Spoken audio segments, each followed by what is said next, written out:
What's up, guys? Welcome to another episode of the Mindset Cafe podcast. It's your boy, Devin Gonzalez, and today we got a special guest.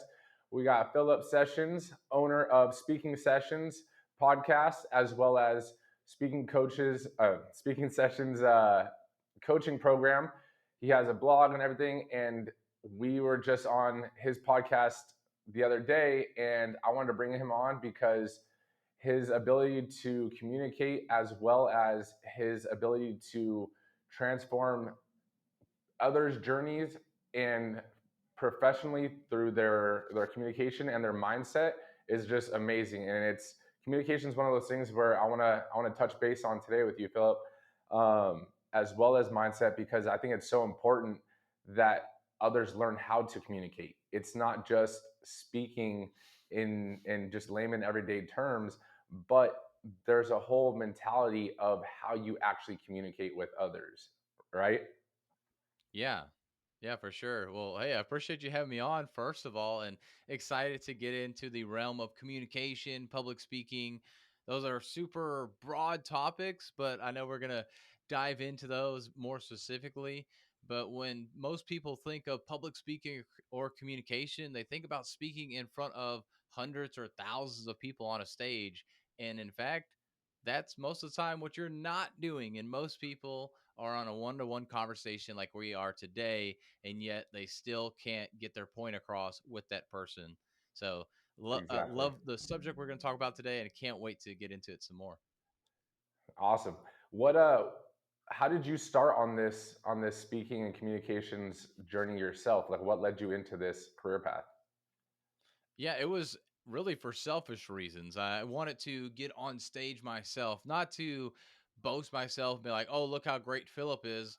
But being in the self development space, I saw a lot of other, what at least looked like successful people. We know some people get on stages and they pay to be there, but the people that were there that were really just pouring into the audience, I wanted to be like them. I wanted to be on that stage. So I saw that as a form of being successful. And so selfishly, I wanted to get better at speaking so I could do that. But as I got better at speaking, I saw how it impacted other areas of my life, my relationships, intimate relationships, business relationships, the way I went and got more money through raises and sales and things of that nature. And so I wanted to help other people with that. And I had this entrepreneur bug where I was doing personal training. So we have a little bit of background on that. I was trying to do online personal training, and that lasted about a year, and I just wasn't getting any traction. A lot of other reasons why behind it, besides the fact that I just started not liking it for myself, even. I didn't like it doing it for other people. And I started not to like it for myself. And I started missing the gym and everything. And I didn't feel like I could create as much impact. And I thought about going into leadership coaching, had an opportunity at BMW Manufacturing to get into leadership and professional development there for the manufacturing plant here in Greenville, South Carolina, and got stuck into presentation skills. And that's when it clicked for me, as I found out that, hey, BMW needs help with their people for their presentation skills. I bet there's a lot of other people that could use that help too. And I know how much it's helped me. And so that was almost 2 years ago when that happened. And that's when I decided I'm going to go in on this business and really help out with presentation skills specifically. Okay, so with your communication and your speaking, coaching, it is it more tailored to the actual presentations, or do you dive into, how to actually communicate and speak, in broad terms? So I do get in that with my one-on-one clients. So my digital Mhm. courses as well as my group coaching, it's more specific to presentation skills. So at a one-on-one perspective, we will go into nuances like that, but just to be niched and be hyper focused on one thing for now to build up the business better and be more known for, oh, this is what Philip does, I focus in on the presentation skills. Okay. And I mean, with the presentation does come the speaking too, right? So it's not Oh just how yeah. to create like, how to create PowerPoints. I'm sure it's how do you transition from the slides? How do you communicate on the slides themselves through written communication, but also translate that into, verbal communication, right? Yeah, exactly. So I don't go into like, hey, make sure to have this kind of image and this kind of text and all this stuff on the PowerPoint. I'm not a creative person like that. So we do go more into the framework of what that looks like. And so I can dive into that if you want me to. But essentially, that's what we do is really just dive into the framework. What's your message going to be, your core message? Who are you talking to? And then we can fill in some stories for you to be able to share, to be able to relate with your audience and everything. Yeah. So with the framework, if you could dive into that in the sense of, what does that look like, and how does one convey their message to, just briefly, how does someone convey their message to another person? So when we and I'll use this framework more for going and speaking on a stage. So you're probably speaking to multiple people or you're giving a presentation to multiple people. So the first thing that you need to do, and I advise my clients to do, is think about what do you want to deliver in that? Do you want to give information? Do you want to inspire? Do you want to sell something at the end of the day? What is your end goal with that presentation? And then when you have that in mind, then you can create your talking points. So I would say probably about three talking points to support that overall end goal that you have in mind. And then from there, depending on your audience, this is where it really changes. So if you're always selling the same product or service, your end goal is to sell that product or service. Then you're going to have your 3 points that are going to talk about your product or service that will help give the information to that audience. But then when you go speak to the individual audiences, that's where you pull stories in to help fill in the information gaps where and makes it more interesting and more engaging for the audience and relatable to them. And so that's really the framework. Figure out one, what your end goal is, what you're trying to do. Two is to have your main points or your sub points of that overarching topic. And then three, find some stories that relate with that audience. So really those stories are probably going to be the only thing that changes, and you can manipulate later on, but especially when you're first starting out and getting those reps in, really stick with the same framework and then change the stories as needed to match the audience that you're speaking to. And that could go down to one person, kind of like we talked offline real quick about having our daughter being about the same age. Like, oh, yeah, so I could talk to you about my daughter next time we talk, and then also relatable versus trying to talk about something completely different. And so that's kind of what you can do when you go into a one-on-one conversation as well. Okay, that's awesome. It's with your clients, like teaching them that overall thing and getting those reps in, right? It's it's good to have that foundation, but what have you seen? And this might be more towards your one-on-one clients, but have you noticed that they might develop the actual skills of writing down those topics, but maybe have a fear or, a lack of self-confidence in themselves actually verbally saying those things? Yeah, I see that oftentimes that people feel like they need to write everything down. And so we kind of have the two spectrums. One where somebody's just so afraid that they're going to forget every single thing and they want to write it all down, or they think, "Oh, I'm good. I could talk all the time," and then they just never prepare. And those are probably worse than the people that are afraid of forgetting every single thing.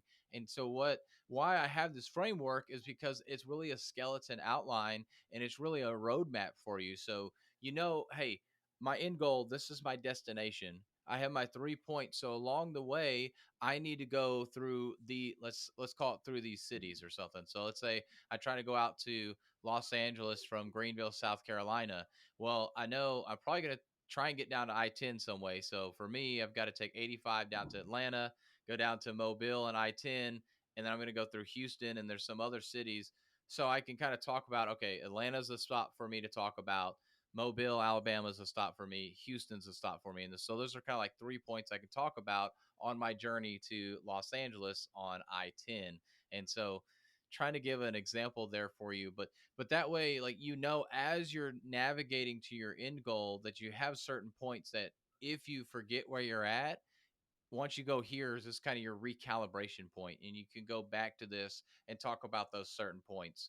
And so that's why I do that versus trying to write every single thing out, because a lot of people that I've worked with will want to write it all out, and then they're like, well, what if I get these out of order? And unless it's somebody knows, so in this case, going from Greenville to South Carolina, I'm going to go through Atlanta first, then Mobile, and then Houston. I'm not going to go to Houston first and then Atlanta. Like, that just doesn't make sense. So unless somebody knows every single thing about what you're going to do or talk about, that's the only way they're going to know that you mess up. So if you get your points out of order, unless they're chronological or they have to go in a specific order, nobody's going to notice, and it's going to be okay. But that's where that structure helps you. Okay, I talked about this point. Okay, I need to talk about this one next. And if I do get them out of order, I still know where I can go back to and make sure I talk about these things, and I have my end goal so I can at least end where I want to as well, even if I had to get rerouted because of traffic or whatever that may look like, just like when we're driving in a car.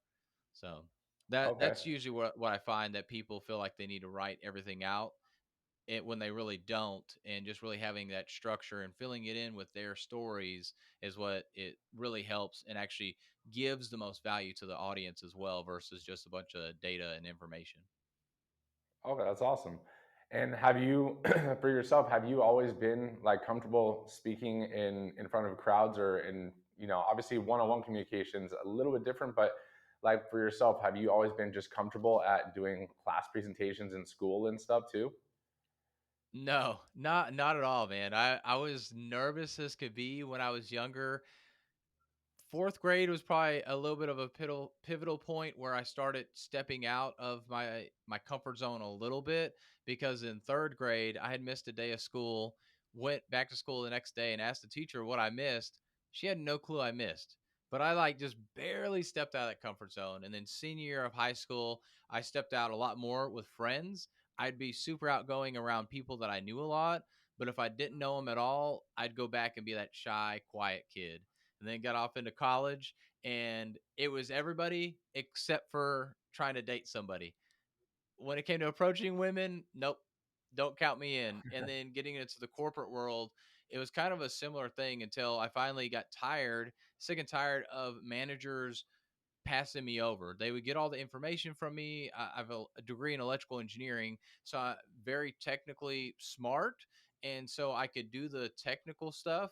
And I was comfortable. I knew I could talk about it, but a lot of times what would happen is I got passed over for the job promotions. I got passed over for the pay increases. And I got talked down to because I was the young, dumb engineer at 25 years old. And finally, I was about 25 or 26. I finally had enough of it with one manager, and I said no more. And after that point, I noticed that I could get pay raises easier. I could lead teams easier. I could get what I wanted done and not have to do the things that I didn't want to do within reason in the corporate world, simply because I started to communicate. But yeah, I was not an outgoing person. I mean, I would barely move my mouth to talk. I'd mumble all the time.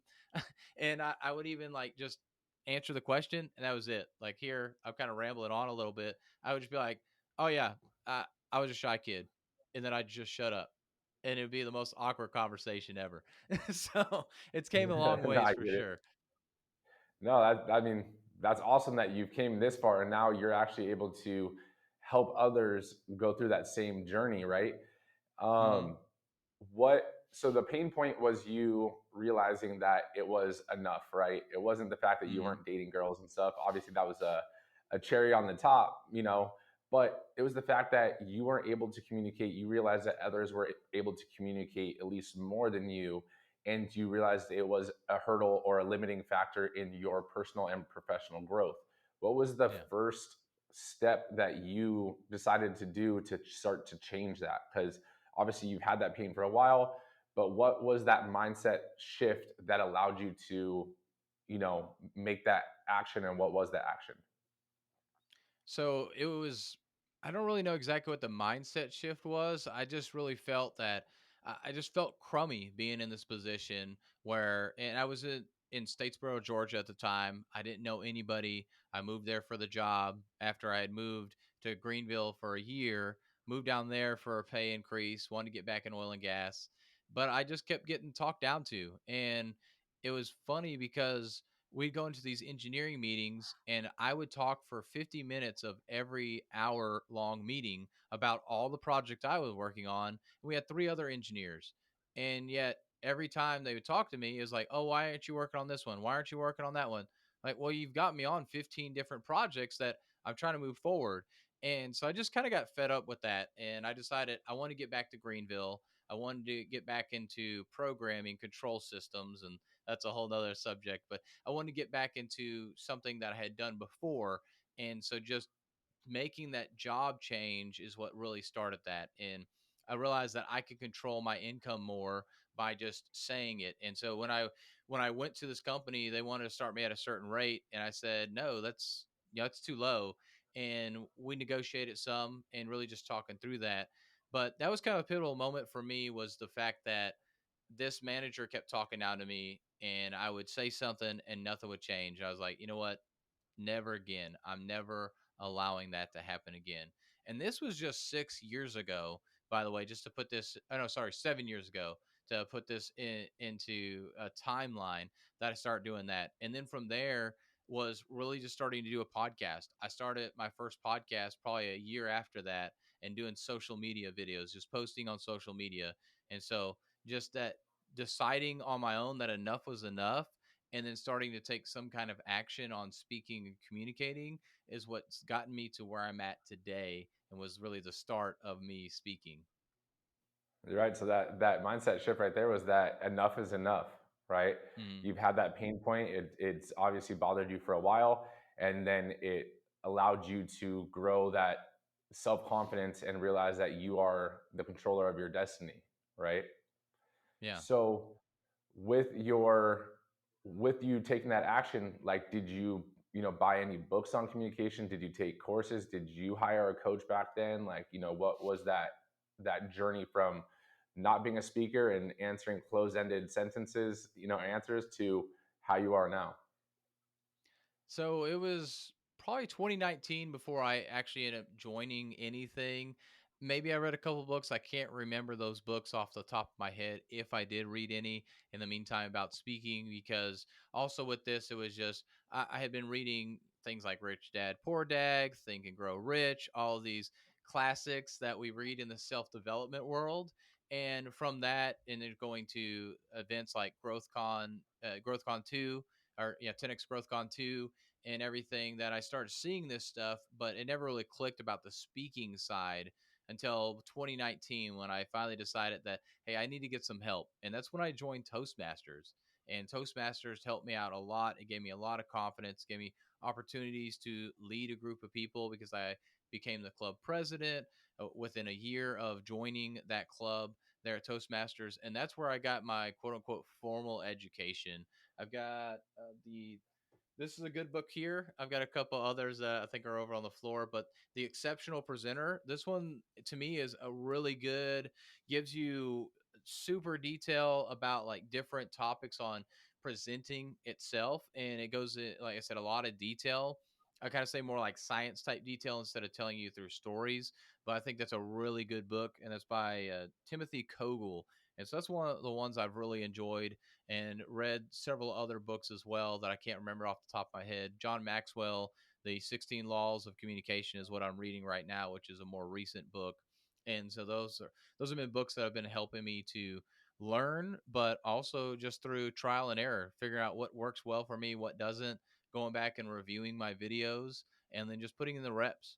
Because just like working out, if we don't continue to work out, even if we're not quite doing it right, we're still going to build muscle and get stronger from doing the workouts. Now, if we do it correctly, we get stronger and bigger faster, but we can still make some progress either way. And so I would suggest that to anybody. Try Toastmasters out, like $100 a year, and then just start speaking. Do videos. It's free. Do podcasts like this. It's free. Well, fairly cheap and everything. Yeah, yeah, yeah. No, I mean, honestly, it's super important, and realizing that with communication, or just like anything other else that you do in life, it's not going to come perfect right out the gate. You're not going to be your best right out the gate. And it does come through, like you said, reps, right? Whether it's Hmm. sales, whether it's, public speaking or just presenting, whether it's trying to get a girlfriend or boyfriend or whatever the case is, like all those things, you're not going to do it. You're not going to bat 1,000, right? So learning and understanding that it's gonna take repetitions and it's going to not be clean and nice and pretty in the beginning, but through trial and almost trial by fire, you will forge who you need to be in that journey to your success, right? Yeah. Oh yeah. So with with that, if someone wanted to, let's say go public speaking and stuff, because I know that's one thing that we talked about. If someone was trying to go in that journey and take that step in their career, what would be the one piece of advice that you would give them to just do that? I would say just do videos. Just get on social media and start making videos. Because people will start recognizing you as somebody that does speak. And the more videos you do, the more reps you put in, the better you're gonna get. And all of a sudden, wow, you're a great speaker. And you don't have to be ultra polished.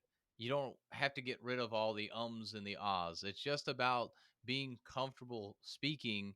And you're probably better than 90% of people that go up there to speak, anyways. Is That's what I'm finding, that a lot of people that are even on the big stages getting paid tons of money to speak, they're really not that great of a speaker. They're good, they're maybe entertaining, but they're not good as in a polished public speaker, what you think, that doesn't have all the ums and ahs, that doesn't mess up on their speech. So I would say, one, do videos, and I'll add the bonus of just don't worry about being perfect, because nobody's perfect when it comes to speaking. That's awesome. Um, what has been one piece of advice or a quote or some help that you've gotten that has led you and impacted you to lead you to where you are now? Like, what's the most impactful piece of advice someone's given you? I don't know if it was necessarily a piece of advice. I'm sure it probably came from somewhere, but I've just found that in order to get where you want to go, you just have to go take action. And so I think of two quotes. I can think of one guy when I was in college that talked about like grabbing life by the horns. And but then it was MDM 2021, I think it was, where I realized I had been in Arte. I was about to join Apex and these masterminds that some of us know about, and I realized that I wasn't able to get to the cool tables, if you will, the table with the guys that are making the big moves, that have a bunch of businesses that are making millions of dollars.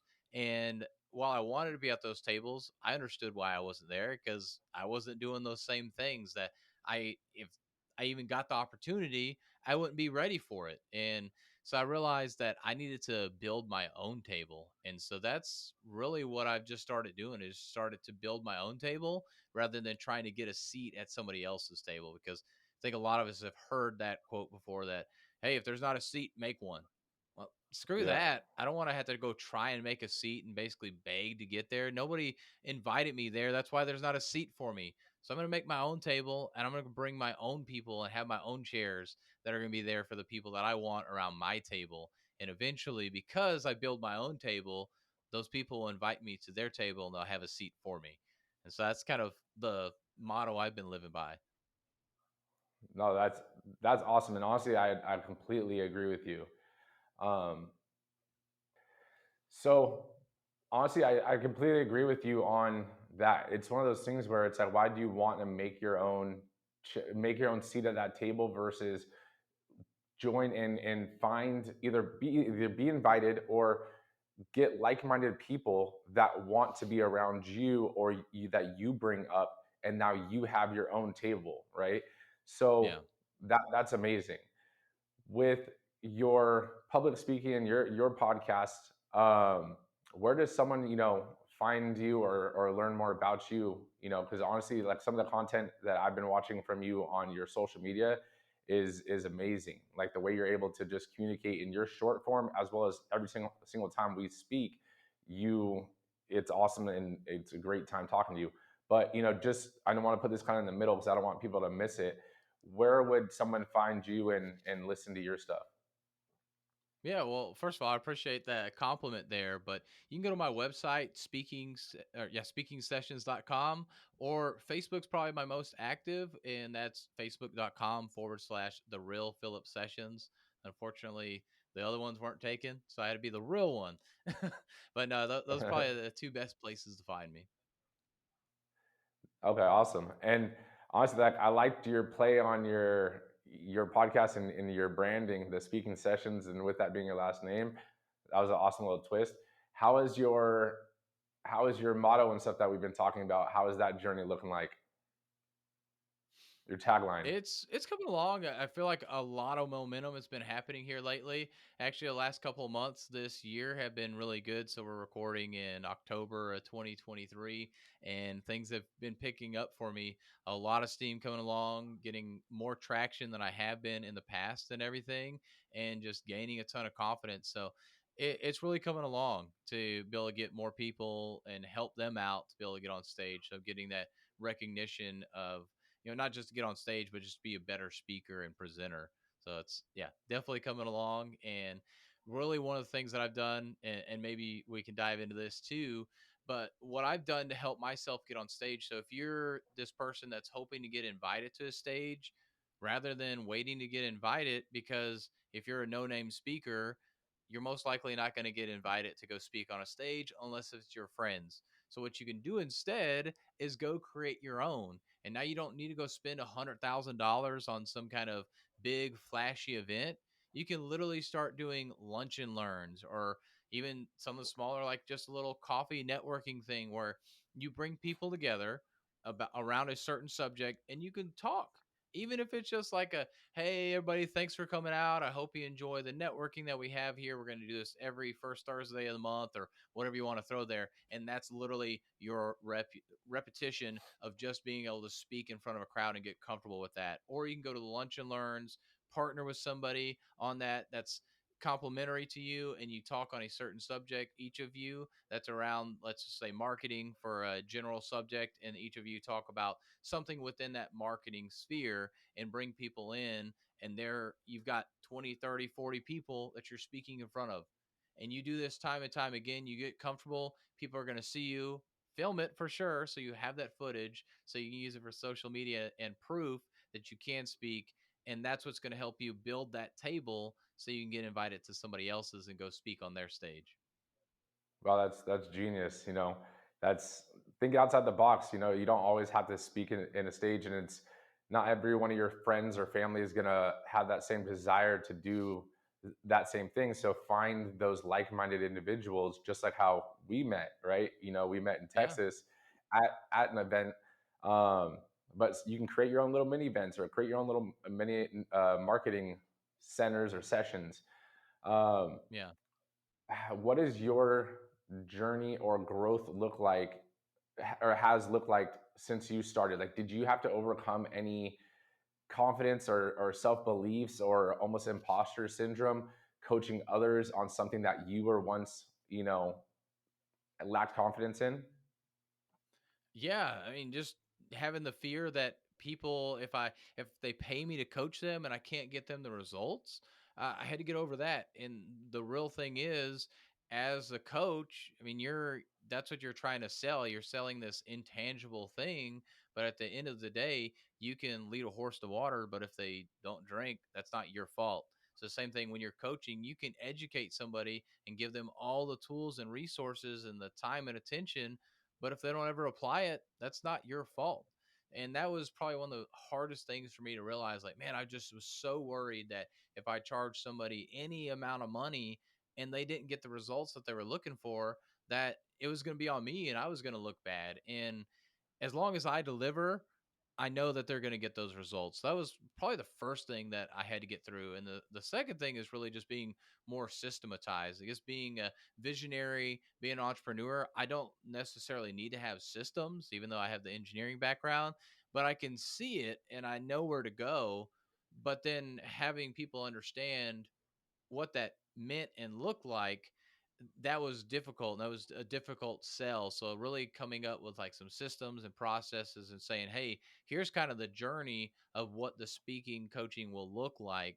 were really the two hardest things for me to really overcome, and definitely something I had to wrap my mind around and put that mindset piece there. No, that's honestly a huge factor of that limiting belief of yourself. Because I mean, believe me, I had that same thought when I was doing personal training, and it was one of those things where you can tell them what to eat, you can tell them, what to do on their days in between the personal training sessions. But if they did that again, that was something that I had to also realize, that I can give someone the perfect plan, but if they don't follow that perfect plan, it's not necessarily on me. Um, with with your sessions and with your clients, do you have anyone that you've had to let go because they weren't following your instructions and they were kind of just, there? I haven't yet. Most of my coaching is really done like in 90 days. So it's kind of, hey, Mm. here's 90 days, and then you're out. If you want to be out, if you want to continue, that's great too. So if I've had somebody like that, it's been more like, okay, we're going to deliver on the 90 days. And then uh, luckily, I haven't had that yet. But if I had somebody, I would let them go after the 90 days. Like, hey, I'm going to make sure we deliver these things because I committed to you for 90 days to give you these things. And then after that, I don't want to work with you anymore if you're not willing to do that work. Anyways, I'll just give you the deliverables, or if I need to, it really, yeah, if somebody gets that bad, I'll figure something out. But thankfully, I haven't had that yet. So then the reason I'll kind of tie it to why I say that. So what happens after 90 days in your business? Like, from a business standpoint, what you sell them 90 days and now they're able to speak. How do you continue them and coach them and give them more advice from there if they wanted it? Yeah, so that's the people that I really like to work with, is the people that they want to just continue to get better. So for the 90-day program, what that really is helping you create a signature talk and teaching you how to go create one in the future for yourself so you don't have to have me as a coach. Now, I hope you want to stick around, and I hope that you want to continue to practice and get better and get feedback. And that's where, after that 90 days, what that would look like is just continual improvement on your speech, or even working on a secondary speech, if you will, things of that nature. But I don't want you to be stuck with me, where we see a lot of businesses, and I'm going to pick on marketing here, where we'll see marketing companies, okay, you're stuck with me for a whole year, you got a year contract. I've never wanted that. So you really only have a 90-day contract, and then we go month to month after that. So that's really why that's there. And also, I don't think it's going to take you 6 months to get a signature talk. Now, for you to get better, yeah, it's going to take more than 90 days, or to get really good and sound polished, it's going to take more than 90 days. But I know I can deliver, let's call it 90% of the way, for you to be able to be on your way to do it yourself. Because I get it. Not everybody wants to be stuck with a coach. And being a speaking coach, it's a reality I've had to come to as well, that it's more like business coaching, marketing coaching, sales coaching. There's all these other coaching types that people want and maybe need for their business before speaking coaching. So that's kind of the other side to it too. Again, I don't want somebody stuck in something for that long, when there's other things that probably could benefit them as well within their company. I mean, that makes sense. The reason I was saying that, you cleared that up for me a little bit. So it's not the fact that you're just selling a 90-day like solution. It's a 90-day commitment from you to me, right? And after that 90 days, if you did want to continue, then we go month to month. So there is that option, right? That was Yeah. my misunderstanding. That's what I thought you were said. It was just here 90 days or nothing, kind of deal. So Yeah, scorched the earth. reason We're done. We're done. And I don't want to see you again. No. Yeah, no. That was the reason I was asking it, is because like with my personal training clients, like when I had that before Strive 11 and everything, it was one of those things where over time I became one of the top trainers in the gym in the terms of the amount of clients I had. And I didn't work for the gym. This is all self-employed, but I had 12 to 16 hours a day I was training clients, right? And Mhm. it got to the point where I was like overbooked, like, and that's just my schedule in general. So it was one of those things where I had to realize, just like we talked about, not leading that horse to water. And I can give them the golden plan if they don't follow it, and what may have you. But if you just were not showing up, if you were half-assing it, like I have other people that wanted to actually train, right? And now Mm, it's not fair to them because you're taking my time that I could be helping them get to their goals because you want to dick around, right? yeah. So Yeah. it was one of those things where I had to, and I hated doing it. I've only done it a couple of times, but it was one of those things where I had to realize that I had to drop a client and be like, look, I'm sorry, like our sessions are finished. I'm not gonna have you sign up for another package. It doesn't seem like you're actually ready mentally to be there. I do have other people that would like to actually train. When you're ready and everything, you can come back, hit me up. We can discuss it before starting again. So that's why I was Yeah. kind of asking, with everything you have going on, what is Yeah. your Yeah. So for me, I mean, I'm not, my roster isn't quite that full yet. So there's that side to it too. So it's not that I'm desperate for the money, but yeah, I don't want to just drop somebody just to drop them. And I don't have, well, other people like waiting in line, so to say, either. So I get that from your perspective. That makes a lot of sense. And that'll happen one day where I have to do that. And other side of that, hey, I'll just up the prices and see what happens. no, I Who's mean, gonna honestly, stay, who's gonna go. I mean, that's how it goes. Like over time, like even when I was doing my prices went up. But the one thing that, you mentioned was that you have people don't want to hire a public speaking or a presenting or a communications coach necessarily. They'd rather spend that money on marketing coaches or marketing or um, sales or sales training, right?